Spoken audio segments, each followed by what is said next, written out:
It's playoff time, which means the final Big Red Zone preview of the year. Alongside Cornell assistant coach Mike Gray, I'm Matt Schultz. Preview brought to you as always by Defense Soap. Defend what you have built, as well as Advantage Sport and Fitness and D2 Construction.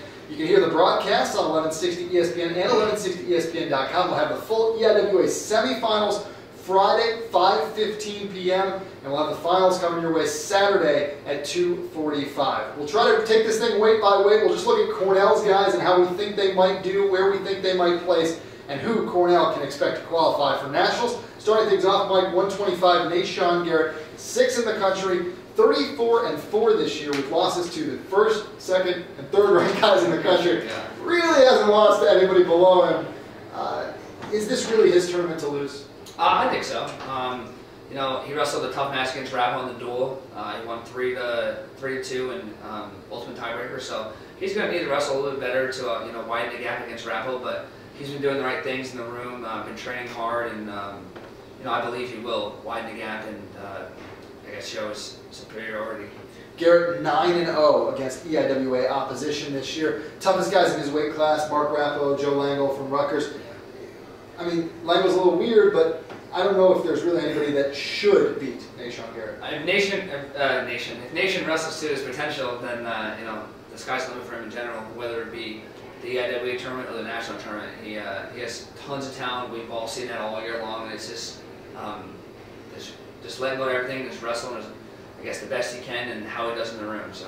And with 4 qualification spots, if Nashawn Garrett doesn't qualify for nationals, there's something really, really wrong. So expect him to have no trouble grabbing one of those automatic qualifier spots. Absolutely. The weight class with the fewest spots this year is 133. Bricker Dixon for Cornell could be as high as the number 2 seed in that weight class, but there are only 2 spots, so he's really going to have to wrestle his tail off.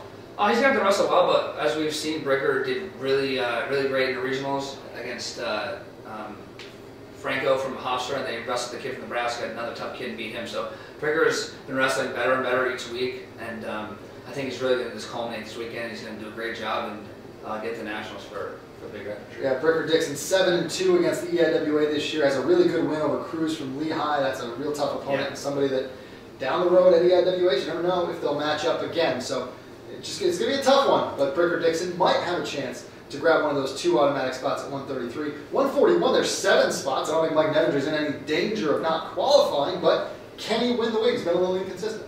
Yeah, you know, I think he has been a little inconsistent midway through the year, but he's really starting to come to his own again. And honestly, the path is real similar to last year. You know, midway through the year last year when we wrestled UPenn and Princeton, he came up with 2 losses, and then towards the end of the year, you know, got stronger and stronger.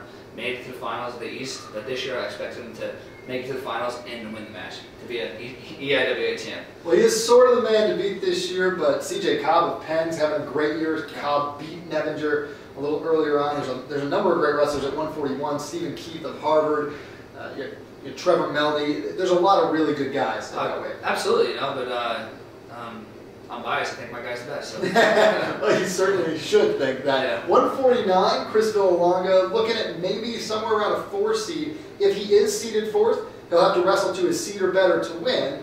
4 guys will qualify. It's going to be interesting to see how things play out at 149, but Chris Villalonga certainly has the talent to win if he gets the confidence. Oh, God, yeah. You know, Chris is super skilled. We've known him for years, and you know, some of his matches he comes to wrestle hard and you know, fights for all 7 minutes and wins the match that he can. Sometimes, you know, he's come up a little short against Sakaguchi, against the kid from Nebraska. So, you know, he just needs to let it fly and just get his offense going. For Chris, scoring the first points of the match in the first period are huge. When he gets a lead, he usually continues to score and does well. When he gets behind, that's when he struggles a bit, so he really needs to get his offense going and look to score the first points of the match, every match. Villalonga 5-1 against EIWA opposition this year. Some of the guys to watch for in that weight class: Welsh from Lehigh, Santos, Columbia, Daniel Young, just a few of the guys that might be in the mix there with Chris Villalonga. At 157, there are 5 qualification spots, which is good news for Cornell's Jesse Shannon. It means all he has to do is finish in the top 5 to make his way to nationals, but he's right on that bubble, Mike. He's right on that maybe 5th or 6th best in the EIWA bubble. That said, he certainly has the talent to win with it. Oh, absolutely. You know, Jesse started the year off with the win over Volrath from Penn State. You know, did wrestled great at the Binghamton Open, and then he went out in at Madison Square Garden, mind you, it's the beginning of the year, but he beat Bradley. So we know Jesse has the talent. We know he has the skill and you know, I guess the desire to do it. He just needs to, you know, turn that page, forget about what happened in the, I guess, season, because we're in the postseason now. It's like you said, we're in the postseason. If you get hot, anything can happen. The highest ranked guy at 157, Walter Peppelman, the brother, of course, of Cornell's Marshall Peppelman, who wrestles for Harvard. And Walter and Shannon had a really close match out at Harvard.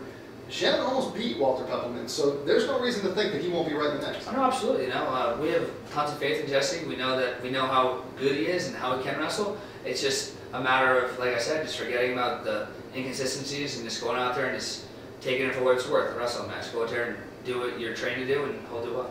I don't know if they even need to wrestle 165. They may as well just hand Kyle Dake the trophy. But that said, there's a reason they wrestle the matches. Maybe Kyle Dake could pin his way to the IWA Championship. It's not that strong weight class this year at Easterns, and Kyle Dake is just on a level of his own. There's just not very many people that can touch him. The guy that theoretically will be the number 2 seed, second best in the weight, Kyle Dake pinned him in 53 seconds. I mean, that's how much better Kyle Dake is than most other guys in the country this year. So we'll have to see how things play out at 165, but expect Kyle Dake to be very, very dominant. At 174, though, Marshall Peppelman may be the one Cornell wrestler with the most work to do. There are a lot of good wrestlers at 174, good but beatable wrestlers, but Peppelman finds himself in that gray area a couple of spots, probably going to be seated a couple of spots below the 4 automatic qualification spots. Yeah, you know, and Marshall is, you know, the same story as a couple of our other wrestlers, where we know how good he is, and I guess at times he's shown how good he is, but it's really a matter of just showing up and just wrestling to your potential, forgetting about, you know, the season, how things went here, how the last match against this guy went. It's just going out there, taking this for what it's worth, and just wrestling the match that's in front of you, and you know, working your tail off and getting a W. Yeah, Marshall has a couple of things that are just second to none. His high crotch is phenomenal. Absolutely. When he gets to it, he's phenomenal on top, just like most of the guys in the room. He just has to Absolutely. have that confidence. Like Bill Long, he's got to have the confidence to say, I'm going to go out and beat this guy. Absolutely, you know, and I think that, you know, this weekend will be, you know, I guess the time when Marshall put 3 or 4 matches together, high quality matches where he dominates with a high C, like you said. He wrestles hard on top and gets off the bottom. And that's really what it is for Marshall. Getting off the bottom, you know, getting his turns on top, but scoring that first takedown, just like Chris. If he goes out there and shoots that high crotch, that left arm crotch, which is nice, gets to his finishes hard, and gets the first points of the match, he's in a driver's seat now. But if he doesn't, then he struggles, and we've seen that in the past. So, really going to stress with him scoring that first point as well. Yeah, you want to see him keep his stamina up too. A few of the other guys to watch at 174. Nathan Brown of Lehigh, certainly going to be the top seed. Matt Miller, Greg Zanetti, Stephen West from Columbia. A number of guys at 174 that could all contend. Yeah, tough guys, you know. And Marshall's wrestled with them all, and he's been in a match with all of them. So it's just a takedown here, takedown there, and he's right in the front. So. 184, does it come down to Steve Bozak against Robert Hamlin in the finals? I think so, yeah. And I'm excited for this matchup. Steve, you know, Steve's lost him a few times. Obviously, I don't think Steve's ever won the Eastern title, so I'm excited for him to, you know, finally get the W over Hamlin in the conference championship match, and you know, go out on top of the East and continue on to nationals. And Bozak, a national champion, has never been an Eastern champion, which is kind of crazy, but did lose in overtime to Hamlin earlier this year in the duel with Lehigh. But I mean, how much better? How much better is Steve Bozak now than he was then, though? He's so much better, and we got to remember, as much as we try to say this, like wrestling obviously is a sport of conditioning, and Steve just came back from injury, wasn't in the best conditioning of his life, you know what I mean? And he still fought his way in that match and was 2 seconds away at riding time from winning that match. So I think with obviously a lot more work that he's put in, he's going to be in shape, and he's going to be able to push Hamlin and get the W. Yeah, wrestling a shortened season, Steve Bozak still 7-1 in the East, and the only one loss was to Hamlin. 197, Jace Bennett has a pretty good shot to qualify for nationals. There are 5 NCAA qualification spots at 197, and he should be in that, certainly seated in the top 5. Absolutely. You know, Jace, much like Nevinger, has been coming on strong lately. They had a little bit of a, you know, I guess a rough patch in the middle of the season, where they're a little bit inconsistent, but they're coming on strong now. Jace and Nevinger both had a big win over Iowa. Had 2 weeks to rest and I guess be ready to go right now. Focus on what they need to do, and I think Jace is just going to perform very well, and he's been working hard, and it's really going to show this weekend. And Micah Burak of Penn, probably the top seed there at 197. We'll see how things fall beyond that. Jace Bennett, a guy, though, if you can get him to nationals, he's a pinner. He could really get some points. Well, he can score points, and he's going to score points at Easterns, too. He's a pinner. We look for pins out of him, especially in the first round. And again, the great thing about Jace is he can pin anybody. He's great on top, and he's got those low singles on his feet. So he's got a lot of tools, and we're just looking to see him do it this weekend. One of the guys I'm most excited to see this weekend, Striker Lane at heavyweight, making his return to the mat, his triumphant return. He did wrestle against Nebraska, but he re-injured himself again, and you just wondered how healthy he was going to be, but he seemed to be pretty good. No, he's fantastic right now. His shape is great, his knee feels good, and he's ready to wrestle. Last year he wasn't the guy. His freshman year he was the guy, and he knows what it's like to be at the Eastern tournament, and he missed it last year, and I think he's going to have some added motivation and come out and wrestle hard and really do well. And health isn't an issue at all. He's ready to go, and I'm excited to see it. And before the injury, he was 5-0 in the East, including that really gutsy win over Ing of Harvard. Yeah, that was such a gutsy win. I still look back on it and I get chills thinking about how crazy that turn was, that reversal at the very end. That was so nice. Striker's tough. He gutted that one out, and then against Nebraska he gutted it out and refused to take the default, and we went to the finals of the national duels because of it. So obviously he wrestles for his team. He's a tough guy, and I want to see him have some success this week. Yeah, it would be great to see Striker Lane win the heavyweight weight class, if not 4 qualification spots, so you hope that he can grab one of those and at least go to NCAAs. The way I see it, Marshall Peppelman with the toughest road. Bricker Dixon's going to be tough as well. He's really got to wrestle hard with only 2 qualification spots at 133. But the other 8 guys, I would expect to qualify for nationals at the very least, if not potentially win a few EIWA titles here and there. Mike, we look at team score, team race.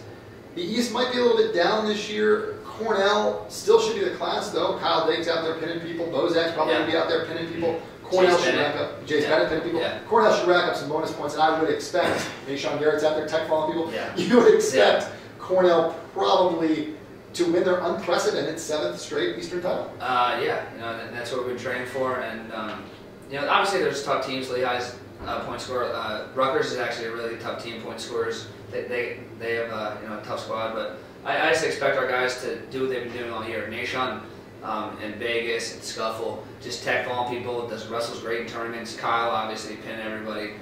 Steve has become the pinner that he is of late, and Jace pinning people, Nevinger turning people up on top. So we got a lot of guys that can score bonus points, and that's what we're going to need. It's not good enough to win by a couple. We want to try to dominate and leave no doubt. Nevinger really good in tournament style as well. Absolutely. Gets that extra little time after the weigh-in because he does cut a lot of weight. So we'll see what happens, but hey, it's never been done before, so tune in this weekend. Maybe it'll be done this very Saturday. Cornell could potentially win their 7th straight EIWA title. 6 is the record. Cornell holds it. They want to break their own record. What can you say? What can you say? Let's go for 7. Let's go for 7. You can listen once again on 1160 ESPN, 1160ESPN.com. Semifinals Friday, 5:15. Finals 2:45 on Saturday. This has been the Big Red Zone Preview, brought to you by Defense Soap. Defend what you have built. Advantage Sport and Fitness and D-Squared Construction. That's all for this season of these Big Red Zone Previews. Mike, thank you very much for joining me as always. Thank you. We'll see you next year.